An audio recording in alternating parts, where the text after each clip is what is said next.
Magandang umaga po, mga kababayan ko sa lungsod ng Maynila, sa mga batang Maynila, sa mga nanay at tatay ko at ang aking mga minamahal na lolo't lola. Sana po ay nasa mabuti kayong kalalagayan habang pinanonood ninyo itong Talk to the People. Ito po ay programa ng inyong Manila Public Information Office, kung saan pag may kinakailangang update sa mamamayan ay dito nyo po makukuha, what you call from the horse's mouth. Ito yung mga naganap, nagaganap at magaganap sa ating lungsod. On top of our regular program every Friday except last Friday, and we will make arrangement because as you all know, I already signed Executive Order number 8 para do sa walang pasok tuwing Biyernes sa trabaho sa lungsod ng Maynila. But we will update you with regard to your mess hour. But this is Talk to the People. Now, mga kababayan, I hope yung mga nanonood, tulungan nyo po kaming ipalaganap ang mensaheng ito. Ito yung napakalaga na mensahe dahil sa isang insidenteng nangyari sa ating lungsod. Isa pong dati nating pulis Maynila, si George Capistrano, ay naging biktima ng riding in tandem robbery hold-up group, no? Na pakalat-kalat sa Metro Manila. At isa nga nabiktima ang dati nating pulis Maynila, who is a very close friend of mine. Kaibigan ko yan at kilala ko pong mabuting pulis, mabuting tao. Nagretiro ng maayos at patuloy na nakakasama namin. Una, ako'y taus-pusong nakikiramay sa pamilya ni George. Kami po lahat ay nalulungkot. But then again, we have to move on with our lives and to bring justice to George Capistrano and his family and to the other victims of riding in tandem robbery hold-up. And before we continue, sa mga hindi pa nakakaalam, we'll play the video of the incident happened in the other night. Ito po, no? Si George po ay pauwi na. Halos mag-alas 12 ng gabi, at bigla siyang kinat nitong nasabing dalawang suspect upang kunin yung mga gamit niya sa katawan or property. Along the way, instinct ng isang pulis, kapag natutukan ng baril, ay siyempre, idedepensa niya ang kanyang sarili. Ngunit itong suspect, walang awang pinutukan agad si George, no? Itong naka-blue na suspect. So, now, as you can see, dalawa po yung suspect. Sige, tama mo na. Pasintabi na lamang po sa mga para lang kayo magkaroon ng idea kung hindi nyo pa po nakita sa mga balita, news outlet, or even social media. Now, as we speak right now, ang Manila Police District ay ginagawa po ang follow-up operation para itong dalawang suspect na ito ay mahuli at makapagbigay ng hustisya kay George at sa iba pang mga naging biktima nila, whether sa Maynila o sa Metro Manila. At posible pa nila maging biktima sa mga darating na araw sa Maynila o sa Metro Manila o sa mang bahagi. Ito po ay grupo ng ilang kalalakihan na paligoy-ligoy sa Metro Manila. Hindi lamang po yan dalawa, sila po ay grupo. Iba't ibang tropa-tropa, kaibigan, pero ang hanap buhay ay mamerwisyo ng kapwa at bandang huli, pati buhay nakikitil. What a waste. Wala po akong mapiling salita sa karumal-dumal na pag-uugali nitong mga suspect. Now, so tuloy-tuloy po ang pag-iimbestiga, follow-up operation ng ating Manila Police District. Now, show them the pictures of the driver. Yung picture, yung kanina, okay. Mga kababayan, o sino man, o baka nanonood ka ngayon, tinatawagan ko ng pansin ang pamilya, asawa o nanay o tatay nitong driver ng motor. Yan dalawang suspect, no? Yan pang nakamaong, nakasakay sa motor, tinatawag ko ang iyong atensyon at ang kanyang pamilya.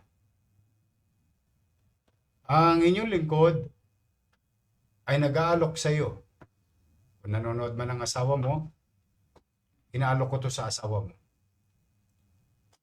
O sa nanay, tatay mo. O kahit sa'yo. Ang inyong lingkod po ay nag-aalok ng 500,000 pesos for you if you surrender. And if you surrender, iaalok din namin sa iyo ang isang batas na maaaring makapagbigay ng proteksyon sa iyo under RA number 6981. O ito yung tinatawag na Witness Protection, Security and Benefit Act. O mas kilala nating WPP, Witness Protection Program. For yourself, para sa iyo, at sa iyong pamilya. Maaari ka naming tulungan na ma-avail mo ito para sa agarang solusyon ng nangyaring krimen. So ulitin ko, no? Inaalok kita ng 500,000 pesos para sumuko. At tutulungan ka namin na kung po pwede, ay ma-avail mo yung WPP para ma-aresto ang iyong mga kasama at itong lalo na yung suspect na bumaril kay George. 500,000 kung isipin mo, yung nakuha nyo kay George, halos gakulangot lang ng halaga na ito. Ng halaga na yun, kumpara sa inaalok ko sa iyo. Ligtas ka na, buhay ka, payapa ang pamilya mo.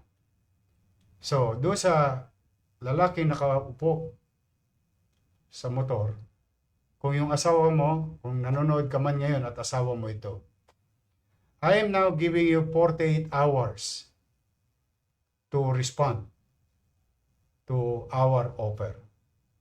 Ulitin ko po sa nanay at tatay, kung meron man, asawa, kapatid, o pamilya nung nakasakay sa motor.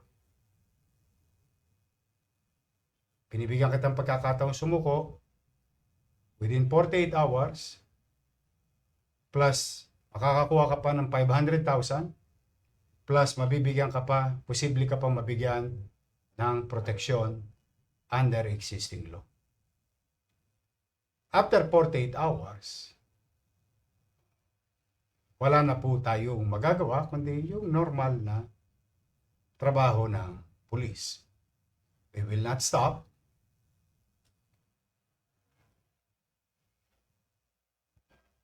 Hanapin namin kayo. We'll make sure, as I have promised and committed to the people of Manila, kapag ginawa nyo sa Maynila, hahalugugin namin ang buong bansa. I hope the money o yung pera ninyong nakuha ay sapat para kayo'y magtago habang buhay. Pwede namin kayo mahuli bukas, maybe sa isang linggo, maybe sa isang buwan, maybe sa isang taon, maybe sa isang dekada. Doesn't matter to us. But we will make sure, papapanagutin namin kayo sa mata ng batas. Kaya, This is a one-time offer para sa iyo diyan sa driver ng motor. Or kung sino man sa grupo nyo. 500,000 and possible witness protection. So muli, mga nanay, tatay ko, to those who are watching, please do share this broadcast. Or baka naman kilala ninyo sila. I-share nyo sa kanila, ipabatid ang mensahe ng gobyerno ng lungsod ng Maynila. Sa mga pulis na nanonood ngayon at mga operatiba na hinahanap itong grupong to, magsipag-ingat kayo. Hanggat maaari, huwag natin ilalagay ang batas sa kamay natin. Ngunit kung kinakailangan, the way I look at this, hardcore criminals, gawin ninyo ang tama upang makauwi kayo ulit ng buo at kasama ang inyong pamilya sa pagpapatupad ng batas at pagbibigay ng hustisya sa mga biktima ng mga kriminal na ito. So muli, I hope sa asawa ng nakamotor, kung nanonood ka man, may pagkakataon pa. Simula ngayong alas 12 ng tanghali, hanggang 2 days after, walang nangyari, then we will continue to pursue whatever legal means, whatever way, under existing laws. So, maraming salamat po. Mag-iingat po kayo, mga kababayan. At pumanatag kayo ang buong tiwala ng inyong lingkod sa ating Manila Police District na tumutupad at ginagampanan nila ang kanilang tungkulin sa umaga, sa tanghali, sa hapon at gabi. They are properly directed and they're doing their job. And sometimes, paminsan-minsan, patagumpay ang kriminal. Pero minsan-minsan lang yun. Mas madalas, magtatagumpay. And we will try to do our best na maging panatag ang pamumuhay sa lungsod ng Maynila. Sa ating mga pulis, ngayon, na nanonood, ingat kayo at pagpalain nawa kayo ng buong may kapal. Sa ating mga kababayan, maraming salamat po. Please do share this broadcast to your friends and family. Maybe, through your help, ma-reach nila ang message natin ngayong umagang ito. Salamat. Pagpalain nawa kayo ng buong may kapal. Manila, God first.